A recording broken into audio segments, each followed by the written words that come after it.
The year is 2077, and the American government has just finished research on the forced evolution virus. This pathogen is single-handedly responsible for transforming people into Slavs. Shortly after, the world was plunged into nuclear winter. Coincidence? I think not. It was definitely a bad time to be alive, but our timeline is even worse, because in this world, the virus doesn't evolve things into super mutants, it evolves them into cars, meaning that every single household item is now a car. Grandma's radio, car. Collection of coffee mugs, car. Your infant son? It's too late for him, I'm afraid. Even the very bullets inside of your gun? Also cars. Simply put, 75% of the game assets have been replaced by cars, and society is not coping with it very well. These motor vehicles may seem innocuous, but they're actually ambush predators, and trust me, they will not hesitate to put you down. There's only one man who could hope to restore order to this world. Of course, I'm talking about Igor Bogdanov, because today we'll be playing as one half of the titular twins in an attempt to establish a thriving utopia and put an end to Carmageddon once and for all. Can we single-handedly rebuild society, or will we fall victim to a cruel and unusual form of precipitation? There's only one way to find out, but first, a word from our sponsor, NordVPN. A hypothetical situation: you're home alone browsing the internet, when suddenly a gang of cyber criminals break into your apartment and start harassing you.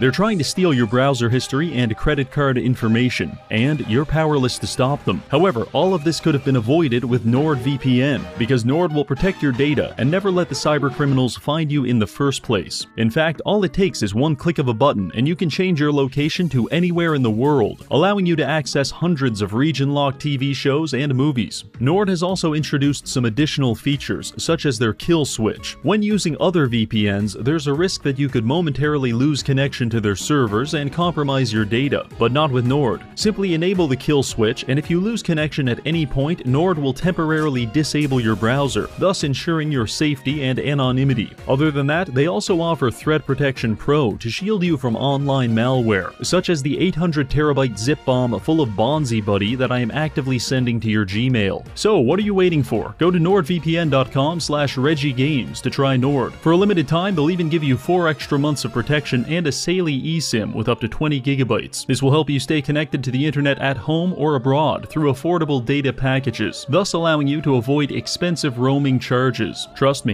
it's a small price to pay for your personal safety. Thank you, NordVPN. Now back to the video. The nightmare begins in the character creation screen, because as I'm carefully sculpting myself to look like my body has received a face transplant that it is violently rejecting, I can already hear a symphony of collision sounds emanating from the hallway. Upon further inspection, I open the closet to find 3 mid-sized sedans vibrating violently. Other than that, everything is normal. I have a wife, child, and a robot who I have appointed to raise my son, because I am an emotionally distant father with no sense of empathy.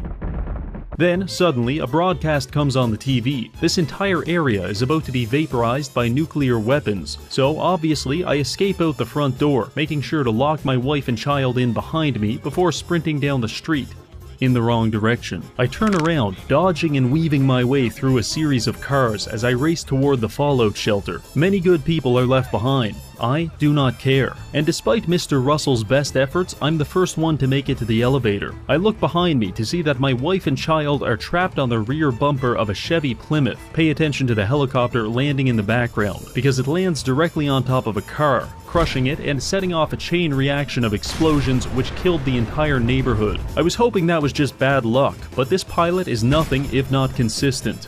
Eventually, I figure out the best approach is to just hide behind this container crate, wait for the cars to explode, then everyone makes their way to the elevator and we're in. Oh God. We're lowered into Vault 111, where, unfortunately, the car virus has already spread. I follow a sex offender to the decontamination pods only to be tricked into cryosleep. I escape the pod 200 years later, where I am immediately greeted by the cold hard steel of a wheel hub assembly. Some things never change. My wife still looks tired, so I decide to let her sleep in. The vault is now overrun with cars, some of which I'm able to sneak past, but most of the time I can't, and I have to punch my way through them until they explode. On more than one occasion, I have broken both of my arms doing this. Luckily, the cars are packed so tightly that detonating one will typically initiate a chain reaction that clears out the entire vault. Good news for us, bad news for the radroaches. After a few more explosions, I make my way to the exit and ride the elevator up. We finally made it outside, where I bear witness to several cars majestically sailing through the skies. My neighborhood has been hit hard by the car virus, but this is nothing. Over the horizon, I see the red rocket truck stop spewing cars into the atmosphere like some kind of volcano. You may look at this and think, what's the big deal, Reggie? It's just some cars. Well, I'll tell you, not only do I have to contend with the ever-present danger of a car falling from the heavens and pulverizing me, but thanks to a bug in the game, if I brush up against a car in the wrong way, there's about a 50% chance it'll just kill me. This happened about a dozen times in the first hour of playing. But if we let our lives be governed by fear, then truly, the terrorists have won. So regardless, it's time to venture forth. We have two goals. 1. Destroy the Institute, because in Fallout 4, the Institute is responsible for every misfortune, ranging from gangland killings to erectile dysfunction. So I'm just assuming they did the car thing too. And our second goal, rebuild society from the ground up. Our first stop is going to be Concord. If we want to restore order to this world, we're going to need the help of notorious war criminal Preston Garvey, and he's trapped inside this building. I made my way there and began wading through the sea of cars that flooded the streets. I was struggling to make progress, because for every car I could climb over, the raiders were shooting out a dozen more. I snuck up on them and began neutralizing them with my own brand of automotive justice. I will admit, car-based combat is pretty awkward, but by far the worst part is when you're in the middle of 100 cars and you hear the sound of exactly one of them catching on fire. You can try to run, but at that point, it's already too late. That was a hard but valuable lesson to learn, because I realized I could clear out all of the bandits by simply finding a car on the edge of town and lighting it on fire. The resulting explosions vaporized everything apart from the occasional chunk of flesh. Clearly impressed, Preston invited us inside. In hindsight, I do not recommend going inside, because upon entering you will be greeted by a cacophony of suffering, an orchestra of metal screeching and violent smashing. Honestly, don't even bother trying to navigate it. Also, don't even bother trying to destroy it, because I made that mistake the first time. I lit one of the cars on fire and tried to evacuate the building as they exploded. Instead, I left too soon, and the very second I came back through those doors, the entire building would detonate, killing me instantly. Just to add insult to injury, the game also placed a quick save at this exact moment. Thank you, Todd. That was lovely. This left me with no other choice. I'm going to have to construct a bridge made entirely out of cars that span from the top floor of this building all the way across to the museum's rooftop access. So I prepared some rough sketches and got to work. I started by sprinting my way up the apartment building, but unfortunately the cars ambushed me on the staircase. After dealing with that, I climbed onto the roof and began the construction process. Making a giant pile of cars might seem simple enough, but there's a few things I need to warn you about. First, you may feel tempted to use the shotgun because it fires 9 cars at a time. However, the collision damage from 9 high-velocity sedans will cause a grease fire, at which point I highly recommend running as far away as possible. Just kidding, it won't make a difference anyway. Second tip, this isn't actually a bridge, it's much closer to the ball pit at McDonald's, because if you're not careful when jumping, you'll slide right through the cracks and be forever entombed in your own personal sarcophagus, at which point there's only one way out, and it's not in one piece. Other than that, it really just comes down to luck. In my case, it took about 30 minutes and 97 cars for me to finally make it across. Several days later, I found out you can actually just jump to the roof from this nearby church. It was a bad day in the Reginald household when I came to that realization. Anyway, I entered the 3rd floor of the museum, only to realize that the cars were literally stacked up to the ceiling. I somehow managed to navigate this automotive hellscape and make it to Preston, but he refused to open the door until I had personally killed all of the bandits. What a dick. My plan for killing them was to get in this suit of power armor, find a relatively safe corner, and then light a car on fire and pray for survival. Much to my surprise, this actually worked. I tried to find the remaining enemies, but they sent me flying through the very map itself. When I came back to finish them off, I realized they had crushed themselves to death with their own cars. Amateurs. With that taken care of, Preston finally let me inside and began speaking with me as if he wasn't currently lodged atop a filing cabinet. He proceeded to espouse some very racially charged rhetoric about Rhodesians.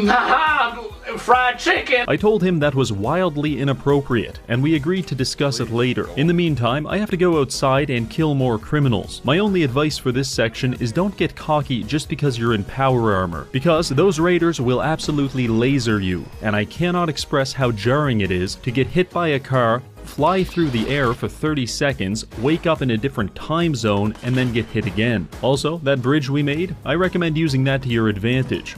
And finally, don't stand too close to Preston. Once I was done committing vehicular manslaughter, I spoke with Preston, and he agreed to meet me at Sanctuary, so we could begin building a prosperous settlement, and by the looks of it, we've got our work cut out for us. Our first order of business is ignoring the cars that are actively phasing through the walls and trying to consume Mama Murphy, because what's more important is liberating at least 5 settlements, and creating supply routes between them to establish a functional support network of civilizations, and once that's done, then we can find and kill the Institute. Our first settlement will be 10 Pines Bluff. I made my way there, where I encountered a woman who was almost certainly experiencing methamphetamine withdrawals, which is fine, but I just don't trust the way she's shaking that double-barrel shotgun like an unwanted baby. Anyway, she wants us to go to Lexington and kill the raiders in this car factory. This would normally take about 10 minutes, but I got a little sidetracked. It went like this: wander through the wasteland aimlessly, get stuck in some kind of quicksand, find the site of a crashed airplane, kill the survivors, accidentally stumble upon General Atomics, I cannot resist the call to the void, die several times in a sea of cars before finally making it inside the bowling alley, hit a perfect strike, and then attempt to commit identity fraud when confronted by a robot, fail at committing identity fraud, blow everything up in frustration, and go hunting to let off some steam. After that, I made my way to Lexington, where I very narrowly dodged a projectile car, only to immediately get shot in the back of the head with a Ford Pinto. Ladies and gentlemen, meet the Lexington Welcoming Committee. I do not enjoy their gifts. Fortunately, they blew themselves up shortly after, and I made my way to the target. It's here where I pioneered a new offensive technique. I call it the wick, because you load up your target with about 24 cars and then create a long string of them leading to safety, which you can ignite much like a wick. This allows us to detonate several atomic bombs worth of cars from a safe distance, or so I thought. You see, the explosion of 25 cars sends a lot of shrapnel flying, and if you're not careful, you're going to catch one in the face. So I tried again, this time hiding behind a tree, and I still got absolutely annihilated. Eventually, I did get inside, and after greeting the receptionist, I was left with an entire factory packed full of cars. So I lit one on fire, hid in the corner, and started pissing all over myself. One gigantic explosion later, and I got a notification telling me every raider in the factory was now dead. Simply amazing. All that's left to do now was escape. In hindsight, I do not recommend escaping through the roof, unless you know how to land a triple cartwheel from 60 feet in the air, because I don't. With all of that done, I went back to my favorite drug addict, told her the good news, and she agreed to join our faction. To congratulate us on the success, Preston decided to give me a flare gun, which I can shoot into the sky to call for reinforcements. Thanks, Preston. I love it. On to the next settlement, Starlight Drive-In. On my way there, I stopped by Trudy's diner and tried to intimidate the bandits into leaving her alone, and I failed. But similarly, Wolfgang failed to survive the resulting nuclear blast, and after that, I found Simone engaged in a life-or-death battle against Trash Can Carla, a duel which they both lost. Following this, Trudy sold me some radiation medication for all the plutonium I've been inhaling, and then I was on my way. Clearing the drive-in was simply a matter of filling it with vehicles, beating one of them with a tire iron, and then watching as a dozen mole rats go up in flames. That makes 3 settlements in total, with 2 left to go. And next, we're heading to Oberlin Station. On my way there, I was presented with a tantalizingly tempting opportunity. A Pulowski preservation shelter surrounded by yet-to-be-exploded cars. Obviously, I had to put this to the test. And while I was expecting to be turned into a human smoothie, the shelter actually worked. Following this, I met the leader of Oberlin Station, who complained about being victimized by a gang of violent criminals operating out of Backstreet Apparel. Don't worry, lady, I'm a fucking psycho. So I made my way to the fens and started fighting through each neighborhood in close quarters urban combat. This area is teeming with suicidal super mutants, rabid animals, trigger-happy bandits, and around every corner there's a car waiting to rip your face off. For these ailments, Dr. Reginald prescribes live hand grenades. Use these well and they'll make your life a lot easier and their life a lot shorter. Just watch out for the mega cars. I spotted one of these at the end of the street and was drawn to it like some kind of siren, but once I got close it launched a car at me, at which point I decided it had to die. After that I made my way into Backstreet Apparel and immediately realized two things. One, it's absolutely stuffed with cars, and two, some maniac lobbed a grenade at me, at which point I left. If I go back in there, I'm not surviving. So I entered through the roof, where I received a notification that the quest had been completed. Geez, I wonder what happened. Briefly exploring the building, I sifted through a medley of human body parts. Some died in their sleep, others hard at work. The only known survivor was a singular teddy bear on the toilet. The mission is complete, but since I was in the area, I thought I'd stop by Diamond City to see how it was coping with the whole carpocalypse thing.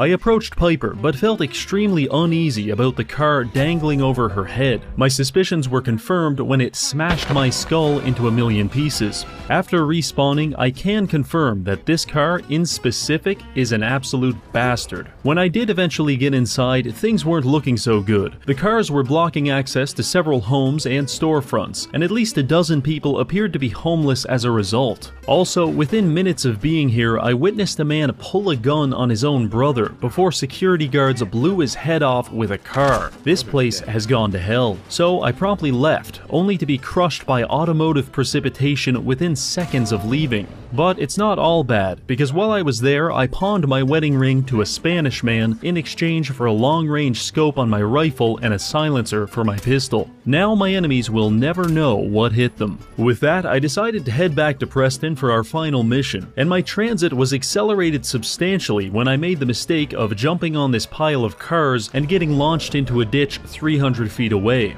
Following this, I spoke with Preston, and he assigned me to help Nordhagen Beach. On my way there, I encountered several things. One of them, a junkyard full of cars that I can't blow up. Terrifying. For some reason, I felt a deep personal need to conquer this area in specific, so I tried.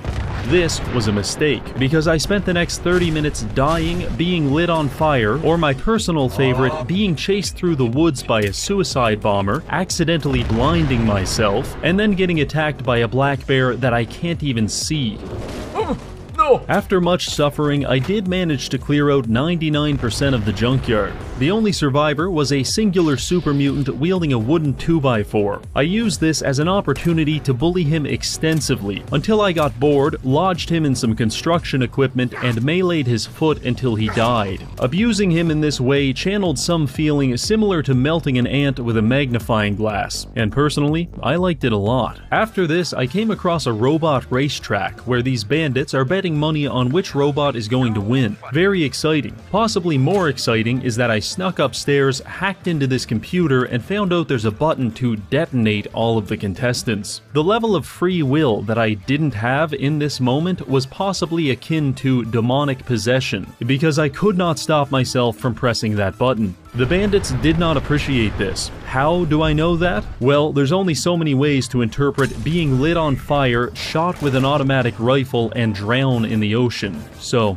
yeah. I took that as my cue to leave, so I proceed to the beach where this woman tells me about feral ghouls stealing and eating her children, and while I respect the hustle, I need to put them down. Arriving at the ghouls' hideout, I go inside and what do you know? It's full of cars. So full in fact that I can't even stand at the front door without the cars crushing every bone in my body. The desperation I felt in this moment drove me to pioneer a new car clearing technique. I lit a car on fire and counted how long it took to explode. Then, using that information, I went inside, ignited a car, and perfectly timed my exit just as the whole building went nuclear. After that, I took a few deep breaths and went back in. It worked like a charm. In fact, not only is the quest complete, but it's literally raining body parts inside. With that finished, we've got 5 settlements under our control, and Preston wants us to go reclaim the Minutemen Castle and declare that our capital city. So I began making my way there, and a few things happened along the way. For For example, I encountered a demented man eating imaginary noodles out of an empty bowl. I briefly considered euthanizing him on the spot, but I decided to speak with him first. This was when I realized just how bad his mental disorder was, because he's from Boston. But no, that means you're smart, super smart. He's trying to sell me a credit card and won't take no for an answer. After I call him a con artist, he drops the hard R on me.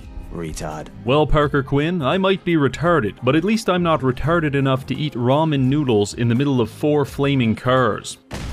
After they exploded, I searched his body. This chaotic lunatic didn't even have a credit card in the first place. After that, I met up with the Minutemen outside the castle, where we were immediately beset by Mirelurks. It was at this moment I learned that AI are not to be trusted with automatic rifles, because they'll either crush themselves in a vehicular avalanche, or accidentally shoot you into the nearest brick wall. After dispatching the crabs, our assault on the castle began, and I spent the next 10 minutes running around killing Mirelurks and dodging drunk drivers in my underwear, which was great, but my teammates were quickly saturating the entire castle with cars, meaning that every 30 seconds my screen would turn black and I'd have a 50% chance of dying, and that chance increased exponentially when the Queen Mirelurk decided to show up. She was spitting acid and generally giving off bad vibes, so me and the boys started lighting her up, and just as I was about to throw a grenade and turn this whole place into a fish market, a soft-shell crab punched me 40 feet into the ocean. This knocked me out and left me drifting through a sea of aqueous feces, but eventually I came to my senses, tossed a frag, and it was all over. To celebrate, Preston decided to give the world's most poorly timed speech next to a few flaming cars. In case you're wondering, there were no survivors. After that, I spoke with a dirt-encrusted woman who appears to have spent the last 8 months face down in the mud, and instead of asking us for a shower, she wants to go into the Minutemen tunnels, fight our way to the armory, and build an artillery emplacement. So we did. Long story short, I found a decapitated alcoholic, stole his clothes, killed an angry robot, and built this. Very nice. After that, Ronnie gave us some smoke grenades and told us to call in an artillery strike with them. I gave it my best shot, only to find out that even the smoke grenades are cars. No. No. In this moment, a wave of existential dread washed over me as I realized I'm basically King Midas, but for cars instead of gold. Regardless, we've got 6 settlements and we're doing pretty good for ourselves. Now I know you're thinking, so what, Reggie? You've got a handful of impoverished shanty towns paying you protection money. You're basically a slumlord. To that, I say yes, and we're going to need to take it even further. Because I have a grand vision for how I want to reshape society, and it's going to require more than a little fascist dictatorship. So let's get to work. The first thing the wasteland's going to need is clean drinking water, so I converted Nordhagen Beach into an industrial desalination plant. With this, we can produce dozens of purified water every day and sell it to the Commonwealth for exorbitantly high prices. Also, this is completely autonomous, which means I have no financial incentive to provide any quality of life to the 2 settlers which I have trapped inside. From here, I went to 10 Pines Bluff and established a carrot farming operation. You may notice I encased the entire settlement in a thick layer of concrete. That's for added protection, and also because I don't believe in photosynthesis. Oberlin Station is another one of my carrot farms. However, I ran out of concrete, so the life cycle of these settlers is pulling carrots out of the ground until a raider shows up and blows their head off. Meanwhile, I converted the Starlight Drive-In into a Brahmin ranch. By placing several large cages, we can catch Brahmin and then use their feces as fertilizer for the other farms. We can also use a similar technique to capture humans. By labeling our cages with free chems, we can compel raiders to wander inside, at which point they become our hostages. The remarkable efficacy of this tactic leads me to believe raiders possess the approximate intelligence of a lobster. Finally, Sanctuary was converted into a penal colony to punish settlers that didn't meet their productivity quotas. All of the inhabitants were forced to sleep in an unlit metal warehouse, which could only be opened from the outside, meaning that if I forgot about them for a few days, they'd have to start harvesting each other's body hair for nutrition. On the occasion where I would show up and let them out, they'd be assigned to one of many workstations. For example, Preston and Mama Murphy were usually working the wheat fields. Doesn't sound too bad, until you realize I'm pelting them with automated paintball guns for the entirety of their 18-hour shift. While the paintball fields aren't great, things could be much, much worse, because you could be stuck in the pillory, where I use a softball pitching machine to lob empty beer bottles at you until until the sun goes down. This burns through a lot of bottles, so I typically spend my entire day here drinking whiskey and pissing myself. In my drunken stupor, I also experimented with the idea of a gladiatorial arena where settlers could fight to the death for my amusement. It didn't take long for me to realize why this was a bad idea. For lesser offenses, I also have a humiliation station where I strip you down to your underwear and fire all of your personal belongings out of a comically large mortar. For everyone else, they're assigned to stationary bicycles that provide power to the entire settlement. Also, I can literally program the bikes to shock their testicles if the settler isn't pedaling fast enough. Ow! Fuck! And yes, this can kill them.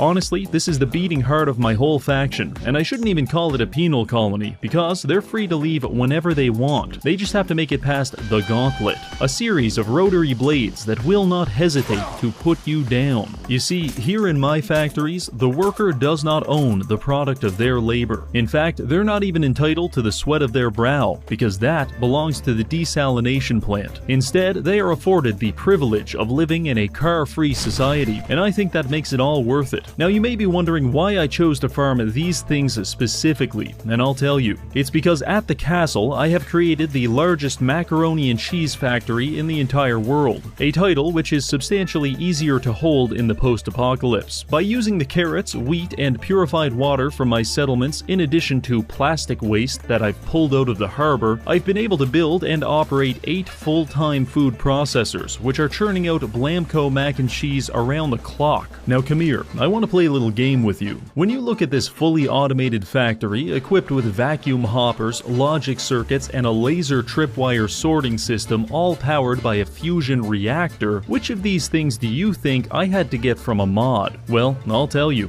It was the goddamn upward conveyor belt. That's right, Todd sold us a factory building DLC without any upward conveyor belts, which is made even worse by the fact that he did give us downward conveyor belts. 16 times the detail. He can't keep getting away with this. Anyway, according to my calculations, I have no idea how much macaroni and cheese I'm making, but my best approximation is about 69,120 boxes every single day. I can then take this abundance of delicious and non-perishable food and distribute it to the Commonwealth, raising thousands out of famine and ending countless food-related conflicts. Or at least, that's what you'd believe if you were a federal agent. Because the reality of the situation is this whole thing is just one big cover story. In fact, deep within these tunnels is an insane man cooking methamphetamine in his underwear.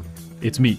I'm the insane man. Yes, indeed, I'm making 69,000 boxes of macaroni every day just to conceal my real operation, which is the manufacture and distribution of a highly addictive narcotic called Jet. You see, the fertilizer isn't actually for the farms. Simply put, Jet is an amphetamine derived from Brahmin feces, and with almost 20 Brahmin at my settlements, I'm able to pump out dozens of it every single day. I'm selling it to everyone, even children. This little bastard can't get enough of the stuff. Oh, and all those bandits we've been killing, they were just rival dealers. Simply put, we've got a monopoly on this whole thing. But I'll be honest, running a drug den within a macaroni factory does get a little complicated, and I'd be lying if I said there wasn't the occasional slip-up. Ooh, this Pasta. got me wired.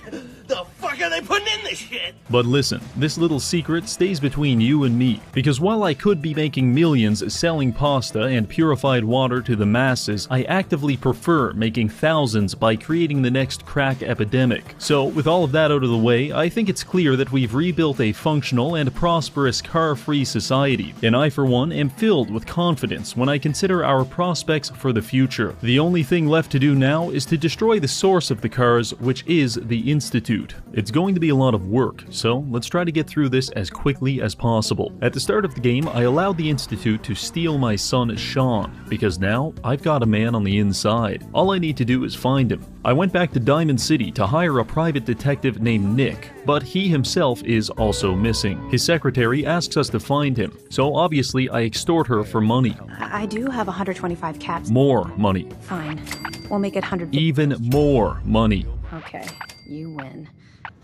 200 caps is all I have. Okay, that'll do. Let's go get him. From here, I very carefully exited Diamond City. I hate it here. I hate it here. And began my search, during which I stumbled into a building called the Combat Zone. I know the name sounds bad, but the house rules clearly state no combat outside the cage, so I assumed I would be safe. This assumption was very quickly proven wrong when I was shot into a door and beaten with pool cues.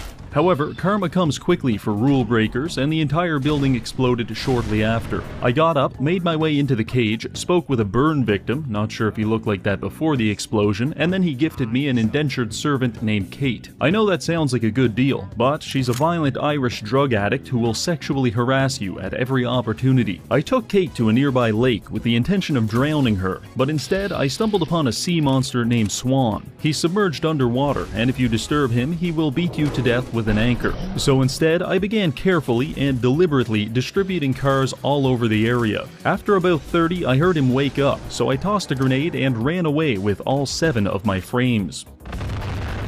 After my screen cleared up, I found that his headless corpse had been launched over 100 feet into a nearby alley. This allowed me to pick up the furious power fist from his body. This bad boy can destroy cars in 3 hits. This is a big power spike for us. Anyway, after that, we descended upon the subway, which led us to Vault 114, where Nick was being held by raiders. These criminals think they're safe just because they're living inside of a vault, but what they don't know is that I'm currently addicted to every chemical substance in the game, and I've perfectly timed my withdrawal symptoms to hit at the same time, and when that happens, I'm going to kill everyone.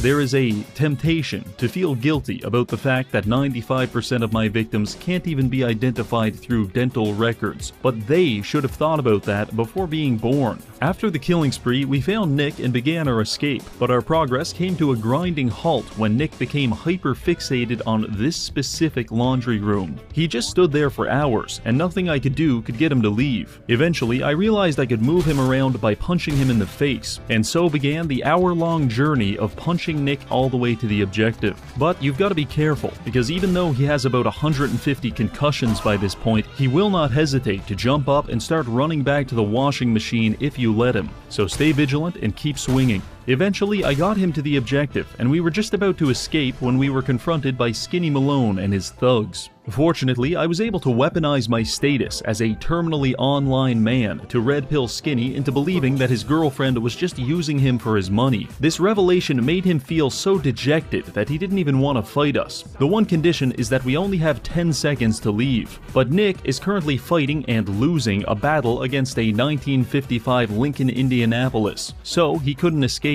and they got pissed. I really wish every social interaction didn't have to end like this, but here we are. After this, we met Nick at his office to discuss our plans to find my son and destroy the Institute. He tells me to take a seat and get comfortable, so I remove all of my clothes. We identify the man that took Sean as Kellogg and decide to break into his house and look for clues. The only issue? It was booby-trapped. Yeah, whole thing full of cars. I wanted to experiment to see if I was high enough level to survive the explosion, so I wiggled my way upstairs, drank an entire bottle of vodka, lit a car on fire, and waited to face my destiny.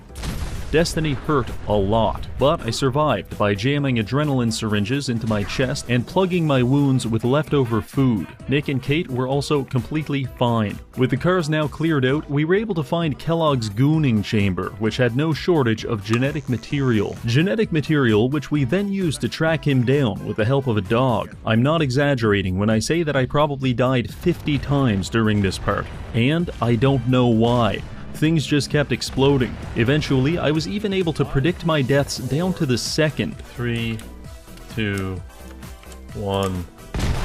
Much like Chinese water torture, this form of suffering was terrible in its simplicity and irresistible in its truth. After much hyperventilating, I made it to Fort Hagen, where Kellogg was hiding out. I entered through the roof, got pinned in the corner, and then had to endure the entire building exploding for the next 25 seconds. By some divine miracle, I survived this ordeal and killed my way to Kellogg. When I met him, I delivered a pretty sweet one-liner and then got put down like a dog. For my second attempt, I just jumped straight to filling the entire room with cars and blowing it up. I have yet to find a more effective combat technique than this. After this, it was back to Nick's to discuss what happened. Kellogg didn't give us any information on account of the incident, but Nick tells me there's a voodoo shaman that can read people's minds, which is convenient because I just so happened to scoop up a fistful of Kellogg's brain matter back at Fort Hagen. So we make our way to Good Neighbor to meet the doctor. Within 60 seconds of arriving, a man extorts me for protection money and is immediately stabbed to death. Looks like someone wasn't paying their protection fees.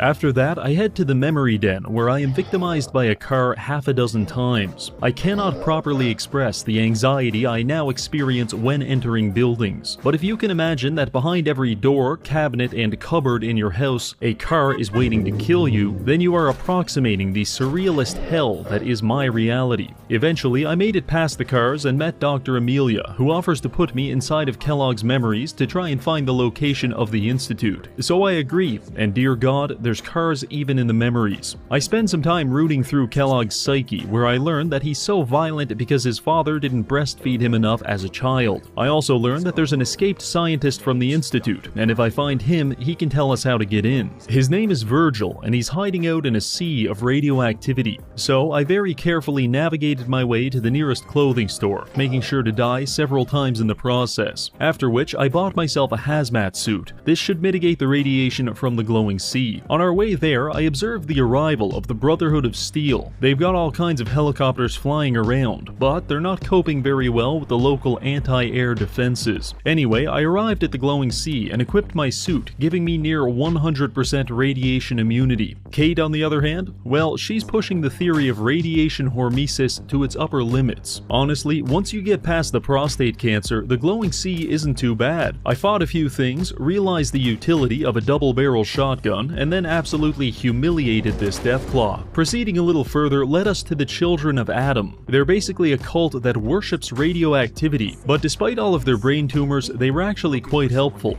They told me that Virgil is holed up in a cave down the road. To reward them for their cooperation, I decided to release the radioactivity trapped inside of these cars by blowing up their entire settlement. I know, it's a thoughtful gift. This detonation left only Brother Ward and Brother Foster to repopulate the entire settlement, and Foster doesn't seem to be handling the news well. I make my way to Virgil's edging cave, where I find him so backed up that he's literally changing colors. He agrees to help us, but says the only way to get into the Institute is by teleporter, and we're going to need a transmitter chip from inside a Courser's skull to design one. Luckily, I knew exactly where to find this, so I made my way to Green Tech Genetics, a building which could not for the life of it stop exploding. After I waited that out, I shotgunned my way through a couple of gunners and arrived at the Courser just in time to witness him execute a man at point-blank range with a Ford Ranchero. So I made my way up there and introduced myself. Are you here for the synth? Fuck you. The Courser turned invisible, as if any part of my plan actually involved being able to see him.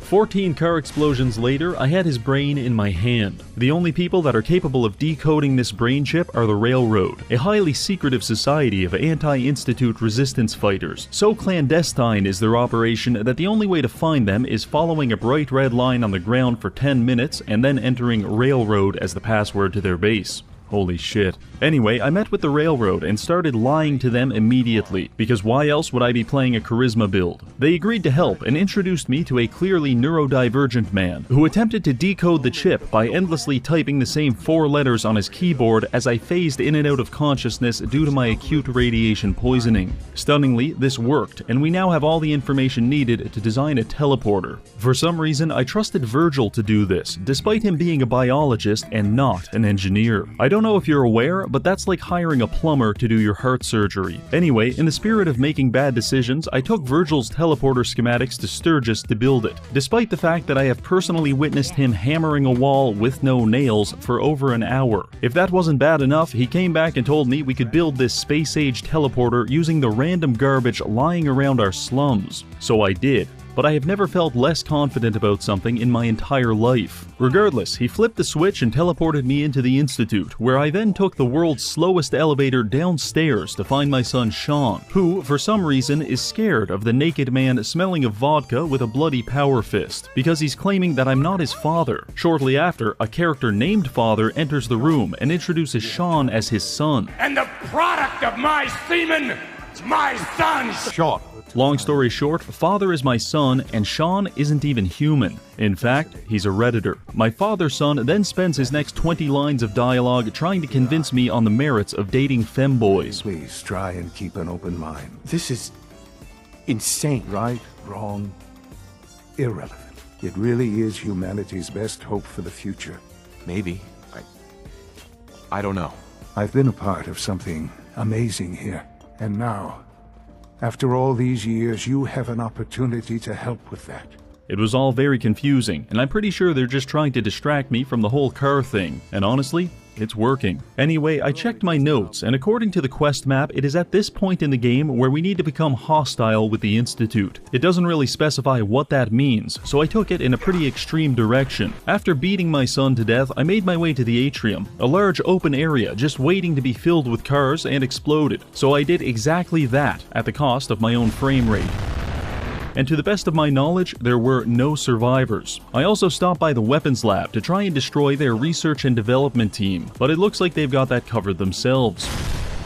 And with that, I decided to leave, only to be confronted by a small army of synths at the exit. I wasn't sure exactly what they wanted, so I decided to err on the side of caution and just start blasting. It appears that our declaration of war was received loud and clear, because after teleporting back to safety, I was informed that the Macaroni Castle was being besieged by Institute forces. Our Blamco mac and cheese must not fall into their hands, so I hustled over there and prepared the defenses. It wasn't long before the battle was underway, and within 30 seconds, a giant car pile had already formed and ignited near the front of the base, the detonation of which killed almost all of my employees. After that, it was just a hellish experience, with cars flying in every conceivable direction, accompanied by a near-endless symphony of explosions and metal sound effects. My only tip for this is to avoid using VATS, because it will inevitably betray you. At one point, I made my way outside to lay a minefield and clear some synths, but Kate came around the corner and surprised me, so I accidentally launched her into low Earth orbit.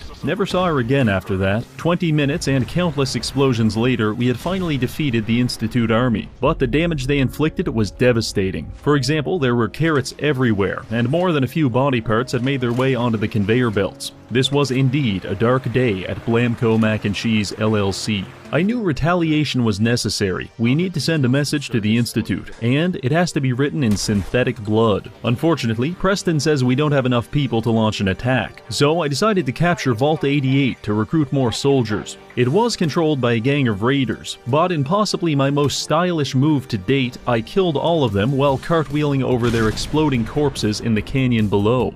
This miraculous form of homicide had people lined up around the block wanting to join my army. So what's the plan? Well, Sturgis just casually mentions that he knows a sewer drainage pipe which we can use to infiltrate the Institute. So you're telling me that I waded through a radioactive sea, killed hundreds of people, built an entire teleporter out of spare cutlery and condom wrappers, and even spoke to a woman, when instead I could have just crawled through 1,200 yards of feces?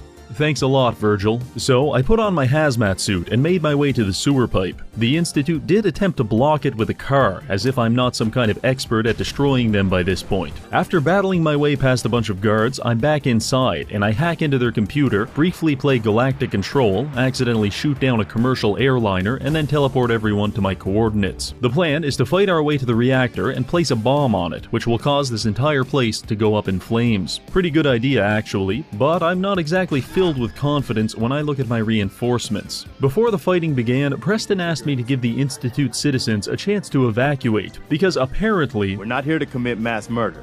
But all I heard was commit mass murder. So I put on my finest genocide tuxedo and we got to work. Before long, my team had made their way to the bioscience department, where I tactically neutralized several highly dangerous scientists. We were briefly attacked by gorillas, very briefly, before making our way into the main chamber. At this point, things got really messy really fast, and it's all kind of a blur. But I'm pretty sure I punched someone's arm off. After several extinction-level explosions, I disabled the security lockdown and accessed the reactor room. There, I carefully planted the bomb, while almost certainly developing cancer. It's now time for us to make our escape, but on the way out, I'm approached by fake Sean, who all of a sudden wants to be my son just to avoid dying in a nuclear explosion. You can't just leave me here! I don't want to die! Well, too bad, kid. I don't date gold diggers. That's not happening. So we teleported out and I pressed the biggest and reddest button of them all, instantly vaporizing the Institute and destroying the source of the cars once and for all. It's finally over. Oh, and Preston did have a mental breakdown because I didn't evacuate the civilians, but he'll get over it. With the Institute destroyed and my colonies prospering, it's safe to say we've been very successful, and I believe success is something that's meant to be shared. Personally, I can't think of anyone more deserving than the fine people at Diamond City. They've helped me on numerous occasions, which is why I've decided to donate to them 100,000 boxes of Blamco mac and cheese. It is my hope that this will be received as a sign of goodwill that might bring our factions closer together. The only problem is that my factory doesn't process things while I'm away. Thanks a lot, Todd. So I went back to the castle, sat down in my finest chair, and left my PC running for the next 36 hours. By the time I returned, I had become a pasta god, and it is now time to reward my subjects.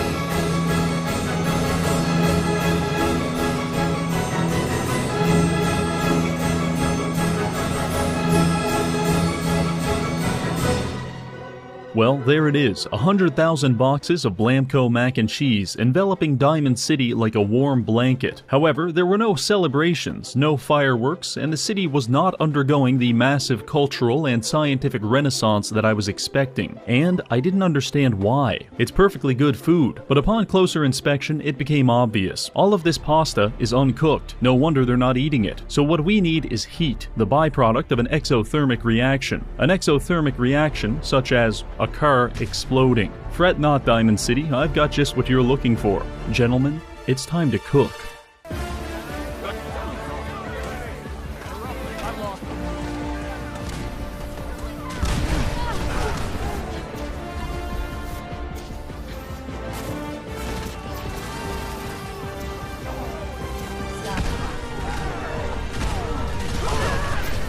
This is my city!